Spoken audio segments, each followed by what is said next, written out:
What kind of racist scumbag would ever write on a poster, "Teach blacks to not steal"? Or pea-brained shithead would say something like, "Teach Jews to not cheat"? Any of these, that's the end of you. No more. Doesn't play. Oh, I got one. How about "Teach men to not rape"? Do we have a winner? Do you think men should be taught to not rape? Do you think men, and by extension boys, need to be taught to not rape? If so, then you are in all likelihood a feminist. That would be the polite term. The term serving to obscure the reality. To believe that half the population, based only on their sex, are biologically inclined towards commission of the violent crime of rape is to enthusiastically embrace a deep hatred and contempt for the male half of the human race. Teach men to not rape. It is increasingly common as a feature of feminist public messaging. It appears on posters glued up around university campuses. It's printed in neat block letters on placards, carried at signs at public gatherings of feminists as well. Sometimes these are called slut walks. A reminder to any men present that they, lesser humans that they are, will be tolerated only so long as they remember to behave as if they are fully human, and not rape the women they attend classes with, or rape their female colleagues, or swing by their knuckles from the rafters while flinging their excrement at passers-by. By contrast, teach not to steal is not included in student or faculty public messaging, nor does the CBC run ads reminding Jews to not cheat. And nobody is carrying a sign that reads, "Teach Chinamen to drive," while marching in a parade through the downtown of any North American city. Of course, unlike non-thieving blacks, non-cheating Jews, and car-driving Chinese who don't need to be publicly educated in order to not steal or cheat or disrupt city traffic, the menfolks presently still allowed to walk around freely in public, almost as if they are human beings, certainly do need to be continuously reminded to not rape. Right? Some feminists, who also happen to be unfortunate enough to be male, even think so as well. Of course, they're not like those other bad men. They're different. They are the few good ones. The male feminists. The ones who, by superior education and socialization, manage to not rape their mothers or their female friends or their sisters or their colleagues. After all, men, when properly socialized, can be trained to perform a number of different tasks and even used as a source of revenue by careful female management. Teach men to not rape.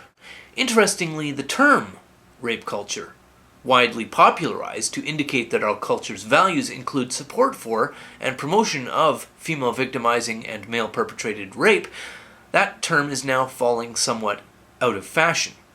Partly because, apart from not being an activity supported by anybody's cultural values, rape is a major crime. In fact, it's second only to murder in our nation's legal codes. And in prison where convicted rapists go, a rapist is about as low in the social pecking order as it's possible to be, apart from sexual abusers of children. Barbara Kay of Canada's National Post newspaper, the American Enterprise Institute, and even the largest anti-sexual violence organization in the U.S., RAINN, R-A-I-N-N, have all publicly repudiated the term as unhelpful, fraudulent, and as the hysterical fear-mongering propaganda of an out-of-control cult of gender hatred and proxy violence. No doubt some new, cleverer imprecation of male identity will soon spill from the mouths of that modern cult of hate. Here, wear this white ribbon to show that you're not one of the bad ones. You properly loathe yourself, and you'll help us hunt the non-conforming, disobeying male animals still around to do the heavy lifting, the dangerous, and the dirty work. Skipping forward, perhaps half a century, 50 years, when your grandchildren discover your gender studies textbooks in the basement or old antique USB drives with photos of you in your youth attending a slut walk? Will you be ashamed that you were one of the last to abandon that disgraceful cult of hate from the past? Or will the neighbors roll their eyes and shake their heads at you, the obsolete but now harmless and toothless old bigot, while you fly the flag proudly, reminiscing of the good old days when we could all still shoot coons at night? How many modern Americans have preserved knowledge in their own families of slave ownership? How do modern Germans feel, I wonder, knowing that some of their grandparents, or perhaps great-grandparents, once wore the uniform of the Third Reich? Teach men to not rape.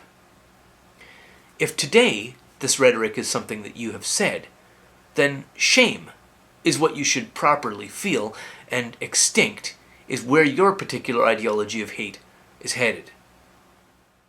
Last week, I asked people how they identify themselves as MRAs when they're out in public to other potential MRAs, and here are some of the answers I got. Tar Iko said, "I try to stick to the issues, Mr. Hembling. I keep it short and sweet, use humor if at all possible, and I do not start up a laundry list.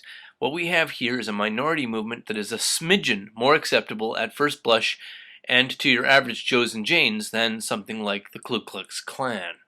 Good answer. Libra Noctis says, "I try to avoid political labels in general.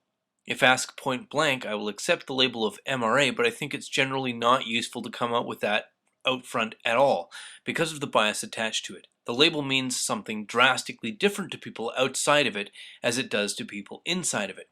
I find it's usually better to approach potentially sensible people with simple, ironclad facts, mortality rates, homelessness, suicide rates, etc." Jimmy Yo Buttocks said, "I once met an MRA in public. We each tipped our fedoras in greeting. 'Patriarchy?' I asked. 'Patriarchy,' he affirmed, and we both nodded knowingly." And of course, that last question segues nicely. And of course, that last answer segues nicely into the question for this week, which is, what is with the constant reference to fedoras by feminists when they're talking about MRAs? I hear this all the time, and I never understand what the hell they're talking about. Why do feminists constantly talk about fedoras as if it is representative or symbolic of the men's rights movement? Is this supposed to be funny? Because if it's a joke, I don't get it. Is it supposed to be insulting? Because again, if it's supposed to be insulting, I don't get it. What's insulting about wearing a fedora, and why fedoras? As far as I know, nobody wears them, other than, in period television dramas. So that's the question. What's with the fedoras? And as always, thanks very much for watching, and have a lovely day.